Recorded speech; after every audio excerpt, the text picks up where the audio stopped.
کافروں کا مکر. ان تستفتحوا اگر تم فتح چاہتے ہو، فقد جاءکم الفتح تو تحقیق آ جائے گی تمہارے پاس فتح. وان تنتهوا اور اگر تم باز آ جاؤ، فهو خیر لکم تو بہتر ہے تمہارے لیے. وان تعدوا اور اگر تم پھر آؤ، نعدو تو ہم بھی پھر آئیں گے. ولن تغنی اور ہرگز نہ کفایت کرے گی تم سے، فیاتکم جماعت تمہاری، شین کچھ بھی، ولو کثرتا اگرچہ بہت زیادہ کیوں نہ ہو. وان اللہ اور تحقیق اللہ تعالی مع المؤمنین مسلمانوں کے ساتھ ہے. اس آیت میں ابو جہل جو ہے نا اس کا تذکرہ ہو رہا، بلکہ سارے کفار کا ہی ہو رہا ہے. ابو جہل نے جب غزوہ بدر کے لیے نکلا تھا نا گھر سے، تو یہ غلاف کعبہ اس نے پکڑا اور اس نے ایک دعا کی تھی. کہتا کہ اے اللہ اگر محمد صلی اللہ علیہ وسلم اور اس کے ساتھی جھوٹے ہیں، سچے ہیں، ہم جھوٹے ہیں کفار، یعنی ہم کافر، اپنا اس نے کافر تو نہیں کہا، اس نے کہا اگر ہم جھوٹے ہیں وہ سچے ہیں تو ہم پہ عذاب نازل کر دینا، اور اگر ہم سچے ہیں وہ جھوٹے ہیں یعنی محمد صلی اللہ علیہ وسلم کے ساتھی تو ان پہ عذاب نازل کر دینا. یعنی ہم دو جماعتیں لڑنے کے لیے جا رہے ہیں، ہم میں سے جو جھوٹا ہوا اس پہ اپنا عذاب نازل کر دینا، اس کو شکست دے دینا. اب اس بندے سے بڑھ کے بے وقوف کون ہوگا جو اپنی زبانی اپنے لیے عذاب مانگ کے نکلا ہے. تو اللہ یہاں پہ جب اس نے یہ دعا کی تھی نا، تو اکثریت جو مسلمان جو تھے مطلب کہ مکہ میں، وہ حیران رہ گئے تھے اس کی دعا سن کے، یہ کیسی دعا مانگتا ہے، اور ان کو پتا تھا کہ ہمارے نبی سچے ہیں. تو یہاں پہ اس کو یہ بات کہی جا رہی ہے کہ اگر تم چاہتے فتح تو تمہیں فتح بھی مل جاتی، اگر تم باز آ جاتے تو تمہیں اللہ تعالیٰ ہدایت بھی دے دیتا. لیکن نہ تو تم نے ہدایت مانگی، نہ تم نے فتح مانگی، تم نے اپنے لیے خود ہی عذاب مانگ لیا. تو اللہ تعالیٰ کہتے ہیں اگر تم باز آ جاتے تو ہم تم سے کفایت کرتے، تمہیں ہدایت دے دیتے. لیکن کیا ہے نا، تمہارا جو مکر ہے نا اس کو میں خود ہی سست کرنے والا ہوں. کفار کا، منافق کا، دشمن کا جو مکر کرتا ہے نا، اس کا مکر جس کے ساتھ ہوتا ہے نا، اگر وہ انسان کا تعلق اللہ کے ساتھ ہے تو پھر کرنے والے کا مکر اللہ خود ہی کمزور کر دیتا ہے. وقتی آزمائشیں، یہ بات سمجھنے والی ہے، وقتی آزمائش ضرور آتی ہے کچھ وقت کے لیے، لیکن اللہ اس کے مکر کو پھر سست کرتا ہے، ایسا کرتا ہے کہ اس کو اپنے منہ کی خود ہی کھانی پڑتی ہے. وہ خود ہی پچھتاتا ہے کہ میں نے یہ کام کیوں کیا. کیونکہ اللہ کہتے ہیں ایک مکر تم کرتے ہو، ایک تدبیر آسمان پہ میں اللہ کرتا ہوں. اور پھر جو گھر سے عذاب مانگ کے نکلے تھے تو آپ نے دیکھا پھر وہ جنگ بدر میں یوں کیسے مارے گئے، اور اس کا تو سب سے برا حال ہوا تھا.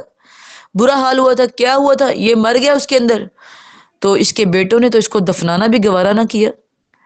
اس کو لوگوں نے کہا کچھ شرم کرو، اس کو بیماری ایسی لگ گئی تھی کہ لوگ اس کو ہاتھ لگانا گوارا نہیں کرتے تھے. جو اللہ اور اس کے رسول کا دشمن ہے، اللہ اس کو دنیا میں ضرور ذلیل کرتا ہے.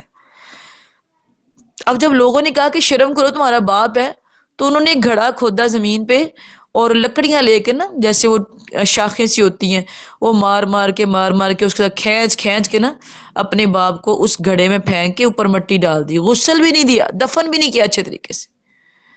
کیوں؟ خود تو اس نے عذاب مانگا تھا. تو ہرگز بھی اپنے لیے کبھی یہ آزمائش نہ مانگے، اپنے لیے مشکلیں نہ مانگے، اپنے لیے پریشانیاں نہ مانگے. اکثر ہوتا نا، مائیں کہتی ہیں اللہ بیٹا نہیں دینا تو بیٹی دے دے. یاد رکھیں یہ اللہ کو چیلنج ہے، اور وہ اپنا چیلنج وہ پسند نہیں کرتا کہ اس کو کوئی چیلنج کرے. وہ جو آپ کو بیٹی دے سکتا ہے وہ بیٹا بھی دے سکتا ہے، اسے کوئی مشکل نہیں ہے. ٹھیک ہے. اور پھر کہتی ہیں اللہ جنت کے دروازے میں جگہ دے دینا، جنت الفردوس مانگے. اللہ کے نبی نے کہا جنت الفردوس مانگے. اچھا اللہ بڑا گھر نہیں دینا تو چھوٹا دے دو. بھئی کیا ہو گیا؟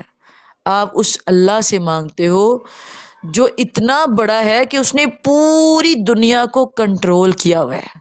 زمین و آسمان اس کے کنٹرول میں، ہوائیں، بادل، بارشیں، ہر اناج، ہر چیز اس کے کنٹرول میں ہے. اسے کوئی مشکل نہیں ہے. نبی صلی اللہ علیہ وسلم ایک صحابی کی خبر لینے کے لیے گئے تو وہ کمزور ہو گیا، بہت زیادہ کمزور، سک گیا ہے. پوچھا تمہیں کیا ہوا؟ اللہ کے نبی سمجھ نہیں آ رہی. کہا تم نے کوئی دعا مانگی تھی؟ کہا کس طرح کی؟ کوئی ایسی دعا سوچنے کے بعد کہتا ہے جی میں نے دعا مانگی تھی اللہ جو آزمائش مجھے دینی ہے نا آخرت میں وہ دنیا میں ہی دے لے تاکہ میں آخرت میں بچ جاؤں، کیونکہ آخرت کی آزمائش بڑی بری ہے۔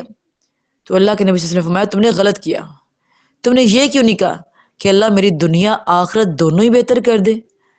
تو ہرگز بھی زیادہ اچھے بننے کی کوشش نہ کیا کریں، اللہ کے ساتھ مقابلہ کرنے کی کوشش نہ کیا کرے، اس سے عذاب نہ مانگا کرے، جتنی استطاعت ہے، جتنی ہمت ہے، جتنی طاقت ہے اس کے حساب سے کام کرتے رہا کرے تاکہ ہمیشہ کرتے رہے، کیونکہ اللہ کو وہ کام پسند ہے جو تم ہمیشہ کرتے ہو۔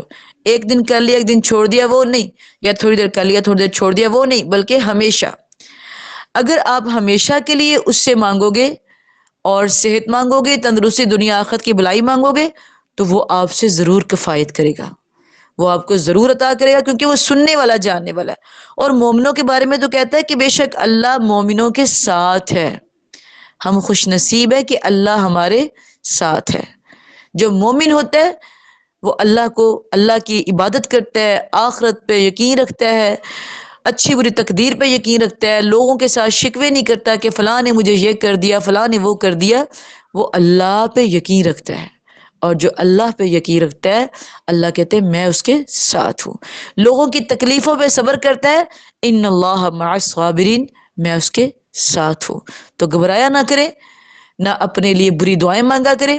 آزمائش کے دنوں میں ہمیشہ کہتی ہوتی ہوں آسمان کی طرف دیکھ کے اس کے ساتھ بات کیا کرے اور اسے کہا کرے آپ کی طرف سے ہے، آپ نے ہی اس کو دور کرنا ہے، بس مجھے اتنا نہ آزمانا کہ میں تم سے، آپ سے دور ہو جاؤں، مجھے اپنی رحمت کے سائے میں رکھنا، مجھے قوی مومن بنانا تاکہ میں ہمیشہ آپ کو پکارتی رہوں، ہمیشہ آپ سے دعا کرتی رہوں۔ اللہ ہمیں عمل کی توفیق دے۔ السلام علیکم ورحمۃ اللہ۔